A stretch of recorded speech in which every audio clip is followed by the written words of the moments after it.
mean, workaholism is like any other aholism. We use it to numb. We use it to avoid dealing with the harder things. Mm.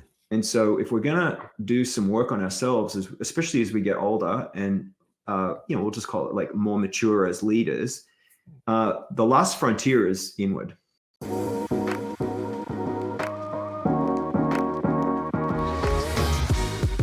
Hello and welcome to Love as a Business Strategy, a podcast that brings humanity to the workplace. We're here to talk about business, but we want to tackle those topics that most business leaders shy away from. We believe that humanity and love should be at the center of every successful business. I'm your host, Jeff Ma, and as always, I'm here to have conversations with real people about real business, real life. And my guest today is Jonathan Bennett, who provides sought-after leadership coaching and strategic counsel to CEOs, executive teams, politicians, and experience in urban, rural, remote, and nations communities. Jonathan's expertise is in social purpose business strategy, governance, branding, change, and communications. And prior to coaching, Jonathan founded Laraday, a management consulting and training firm that has now helped over 200 nonprofits and public sector organizations soar. As its first CEO, Jonathan grew Laraday from a small startup into now a very proud B Corp, a leading firm in its space. Jonathan is a special graduate faculty in Trent University's MA Sustainable Studies graduate program, an experienced director. He serves on the boards of Acerta and Cashco Financial, both social purpose companies. He's a member of the Institute of Corporate Directors and is a chartered director.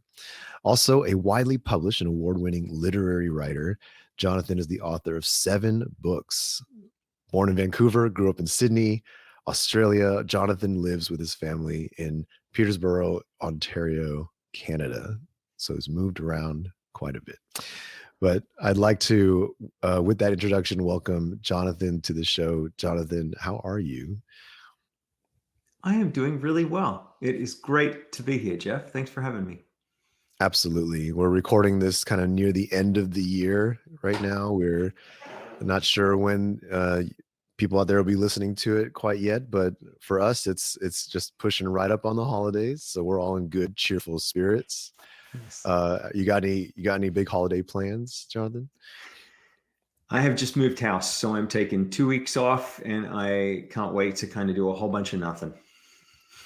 There's still boxes to be Yeah, there's still boxes. So not nothing per se. No, I've got my camera very strategically angled so as to edit out any of the as yet to be unpacked boxes.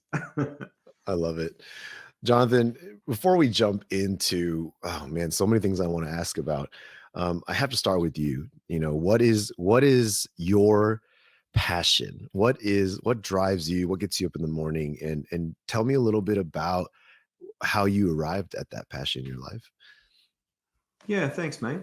I think what drives me every day is this chance to work really intimately with leaders of all types across many, many different sectors and right across North America.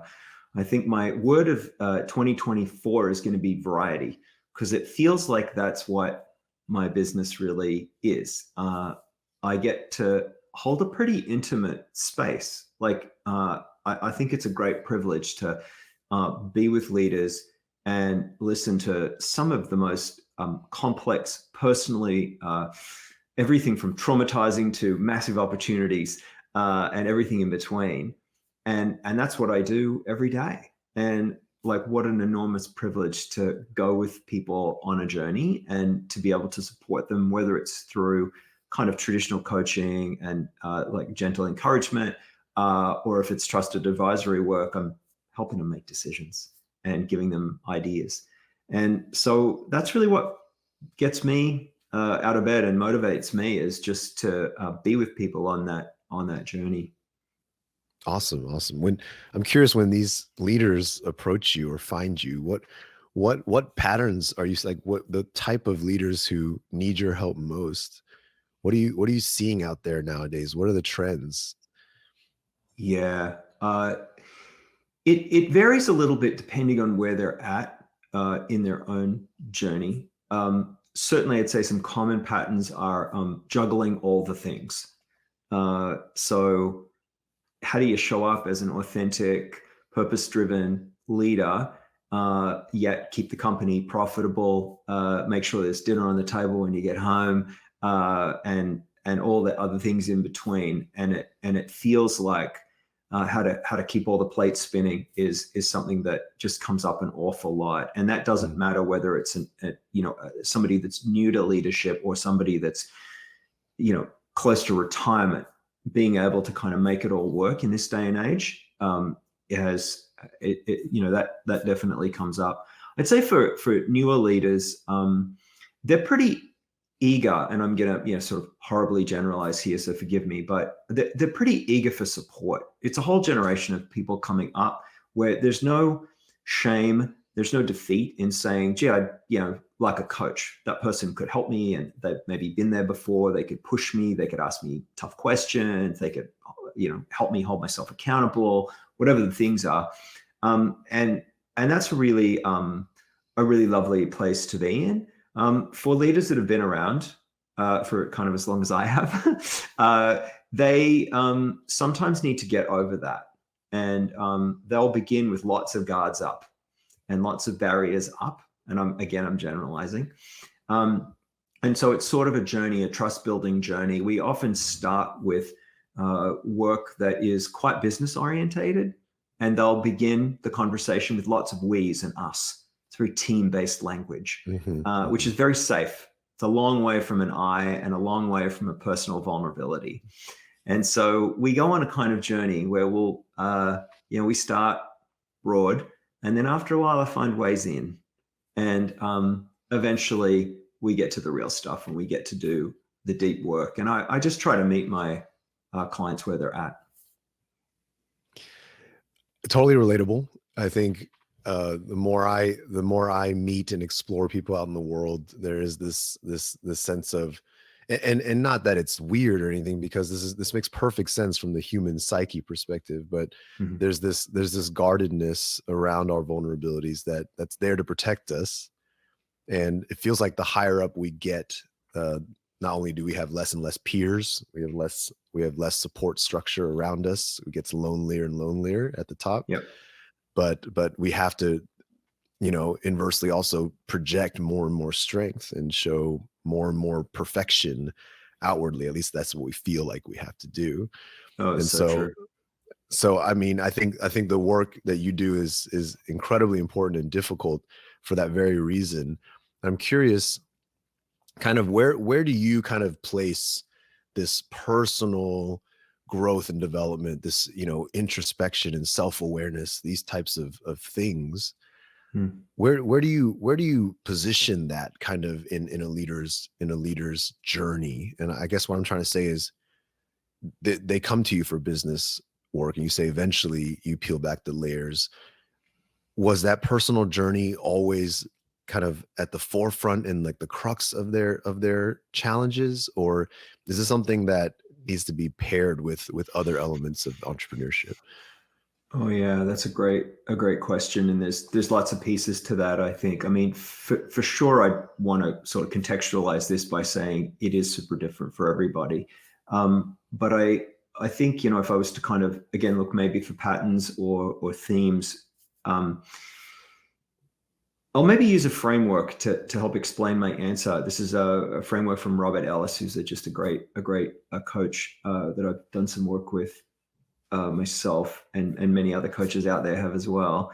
And I use this framework slightly differently than he uses it, but he'd be okay with that. So he talks about a kind of triple loop. And there's the first loop is the do loop. And the way I think about the do loop is this is all the stuff of leadership and the stuff of management: how to delegate, how to manage time, how to do performance management, how to have hard conversations, how to run your business, how to increase profitability, how to build good workplace culture. All of this comes up every day in my work in many, many different ways. And we focus on that, I think, as the beginning, middle, and end of what it means to be a leader. But there's a second loop, and this is really like the strategy loop. This is the loop where you do the thinking, and this is, where's this business going in 5 years? Where are my and my career aspirations headed? How do I plot forward that chart? You know, how do I sort of chart that path for myself? And so when you push leaders out of the as I heard recently say, when you get off the tools, which is sort of a trades term, which I love, and you get out of doing the work itself, and you start to work on the business, then this is when you're doing strategy work, and you're thinking about the future, and you're designing you're designing a new tomorrow for the business, for yourself, you name it. And the final loop is the being loop. And this is your ethical model. This is who you are. This is what you believe in, what your purpose is. If you were Simon Sinek, you might say this is your why. All of that stuff sit at sort of the deepest level. And in my work with leaders, they might come in through the like the doing loop, and we might spend time improving their delegation skills, or going over their calendar and fixing the way that they're organizing their time, for example. Eventually, we'll start talking about the business and where's it going, and why isn't it profitable enough? Or, oh my God, we're growing so quickly. How do I make sure I preserve culture, etc. But at some point, they're going to show up, and they're going to say something that's about them. And I'm going to say something like, you sound scared. What's going on? And that's when I can break it open. That's when they show up and they're vulnerable and they're their full selves. And I can connect it to who they really are as a person. And that's when our work can tend to free flow between all three of these loops in a really pretty organic way, sometimes all within the same session. And that's really why my work is so exciting, because I don't know which loop I'm going to be in. I don't know whether it's going to feel like work therapy, or whether I'm going to be designing a new business model, or retooling their marketing system, or fixing their governance structure. I don't know what I'm going to be doing that day, and probably neither do they. And that's why it's such energizing, interesting work. I love that. And as you're going through the different loops, I'm kind of thinking of it myself, and and how I process those things. And one thing that keeps coming up to me is that there's a lot of work to be done on ourselves, and how we show up. And as you enter that strategy loop, as you enter that being loop, this is some tough work. And a lot of times what I say myself, or even hear from others, is that, man, I'm already giving 120% to all that do loop. Like, where am I to find the bandwidth, the time, and the energy to access those other loops? What do you say to that type of mindset? Yeah, I would say make time, because like anything else, it needs care and attention. And it's honestly the this time of year, when you're in conversation with people, you often hear the following: I feel really tired. I can't wait for the break. And I was speaking with a client, I guess maybe 2 days ago, and I said, if you had to use a different word than tired. Oh, I know what I said. I said, oh, did you have a bad sleep last night? It was a bit of a trick question. And she goes, oh, not really. I'm like, oh, but you're tired. She's like, yeah. I'm like, give me a different word. And she said, depleted. I feel depleted. Mm. I was like, okay, that's a different thing. And it's a more accurate description of where we get to when we're just go, go, go, go, go. And, people that are very driven, who are motivated, who mostly enjoy their work, go, because it gives them self-definition, it gives them identity, it gives them energy. You get the dopamine hit of crossing things off the to-do list. I mean, what's not to love? Also, you can crowd out any of the hard stuff. I mean, workaholism is like any other aholism. We use it to numb. We use it to avoid dealing with the harder things. Hmm. And so if we're going to do some work on ourselves, especially as we get older and, we'll just call it like more mature as leaders, the last frontier is inward. And we have to do that work of finding out how it is that we show up. How do we show up better for ourselves, for those that we work with, and how do we just get to know ourselves? How do we learn to just be better at being ourselves and find comfort and ease with those things? And it's harder than it looks, but I think it begins with, I don't want to say it sort of like too practically, but literally making time to do the work is, I think, an early step. And for some people, that's therapy. For other people, that's coaching. For other people, it's just doing yoga or exercising or some combination of all of those things. But it's allowing time and space for self-development. That's awesome. And I want to kind of switch or jump right into specifically the concept of purpose. With, you kind of place that within the being loop area. And I think specifically when I think of purpose, there's so many different ways to kind of view a purpose or define a purpose or define that in different ways. So could you, Jonathan, share your kind of clearest definition of what you mean if you say someone's purpose and what that looks like to you? I'm going to give such a cop-out answer, which is, I don't think I've ever heard a definition that works for all people in all cases. And so I think I would sort of treat the question like sock and turn it inside out and say, however folks define it for themselves, I'm agnostic. I'm good with that. Doesn't matter to me. What matters to me is that it's in front of you and that you engage with it. So showing up, for some people, it's clear. They have a really sharp value proposition that's their purpose, and they've done this work and they've fine-tuned this bulletproof thing and they've had it for 10 years and it's true for them. And for other people, it's a meandering, unclear, but just general sense of what they're supposed to be doing in the world. And sometimes it's more clear and other times it's less clear. And I don't think there's any right way to do this work. I just think that there's the act of showing up and doing it and knowing that it's a verb, not a noun. Like it's an ongoing practice of confronting, am I being authentic in this world? Am I being true to myself?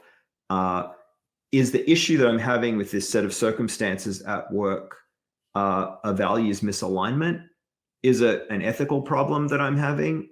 Or is it just a personality clash or a good old fashioned business problem that's frustrating me and it's just not working out? Like being able to kind of do that work and figure out which of those potential scenarios it is really like the work of it. Because if you've done the work on yourself or you're willing to confront doing the work on yourself, if it is that, then you've got the tools to be able to say, okay, I am having a values misalignment here with the company. This company is going to buy another company and I don't like this other company. Or my boss is asking me to do something that I just fundamentally disagree with and I feel like I can't go through it and go through with it. And they're the moments in life that you strength test your purpose. Because I really do think about purpose as connected to a person's ethics, a person's ethical model. Oh, I guess I'm almost giving a definition here, aren't I? I've backed my way into it. But I guess if I think about it, it's probably as close to a definition as I'd come. I mean, but my definition ought not to be your definition, I suppose, is my larger point. But for me, looking for those moments where there's a misalignment of values and pushing that, asking a few why questions, that's when you get to like, I'm having I'm acting in bad faith if I say yes to this, Mm. for example. Yeah. And I know that you're very passionate about social purpose in business and bringing social purpose into leadership and things like that. So, kind of I guess just a curveball question here, just out of Hmm. nowhere, is like, if I'm somebody who's been searching my purpose, and I find that, my purpose is very, and I don't mean this in a negative way, but it's very centered around me, my success, my family, my, just providing, making as much money as possible. And I'm very driven. Hmm. This is my purpose. Yeah. How do you bridge that or connect that to what you would consider, I guess, social purpose in business, for, like, where sometimes those personal goals are at odds with what would be more socially responsible or ethical. Yeah. Yeah, for sure. Um, so I don't see doing uh, running a great business as being incompatible with having a social purpose. In fact, I see it sort of as essential. And if you're motivated, if you're somebody who's motivated by money and motivated by like financial success, I I don't think that's a problem in of itself. It's a problem if what you're doing to achieve that financial success is screwing other people, the planet, uh, the world around you, then and leaving all kind of devastation in your wake at every turn. Then those things are definitely at odds. And I think in late stage capitalism, we see way too many examples of that. I think a lot of it is not individualized well. It's the systems that we've all kind of over many generations have created that feel quote unquote like just sort of unchangeable or normal.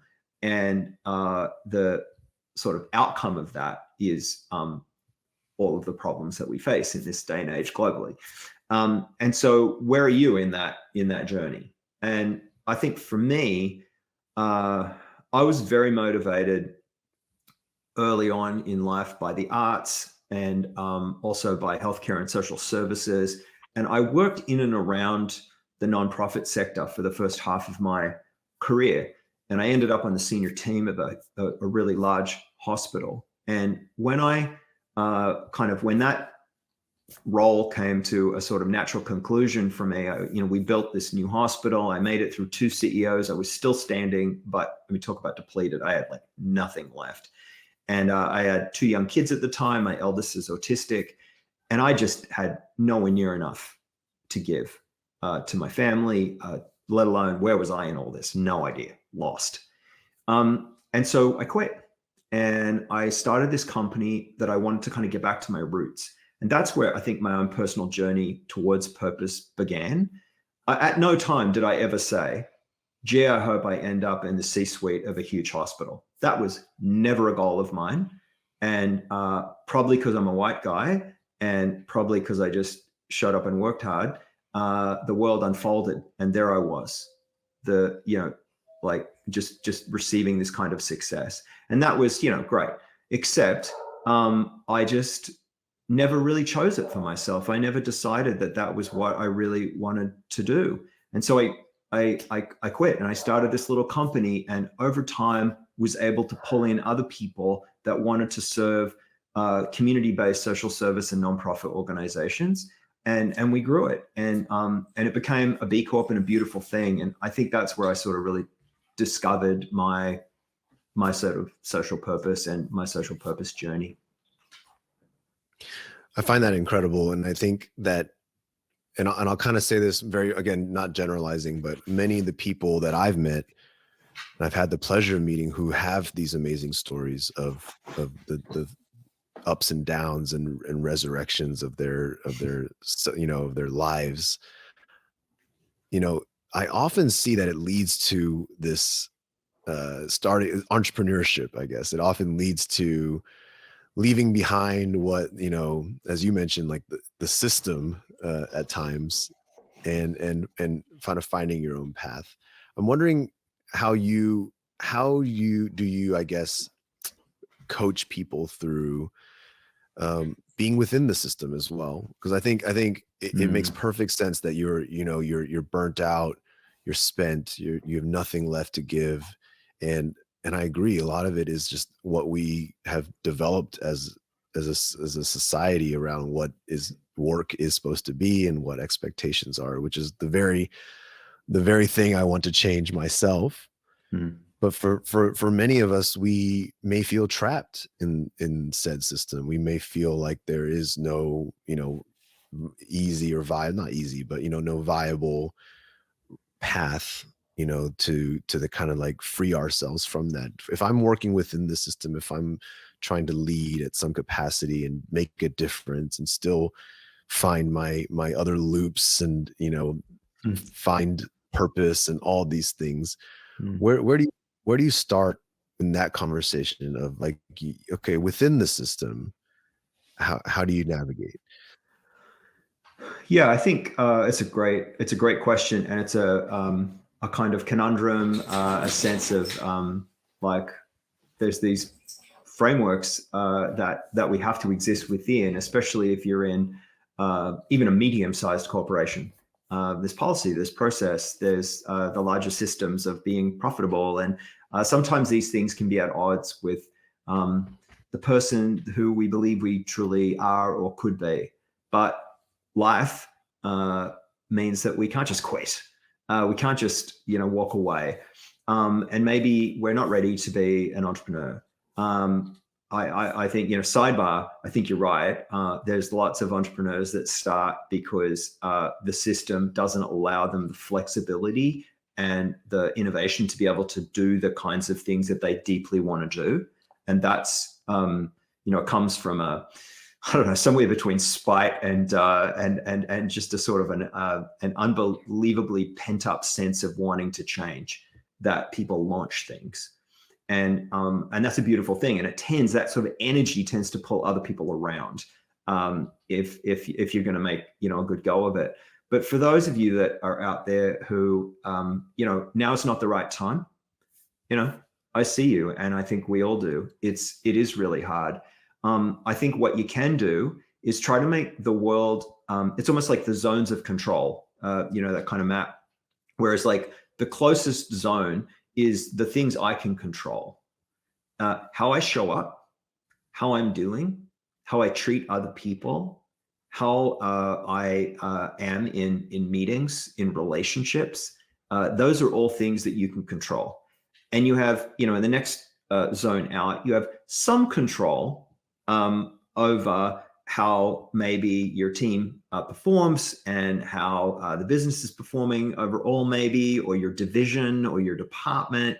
And then, there are things that are outside your zone of control: macroeconomic forces, wars, climate change. And so the more time that we spend focused on what we can control and try to figure out how we make good ripple effects there.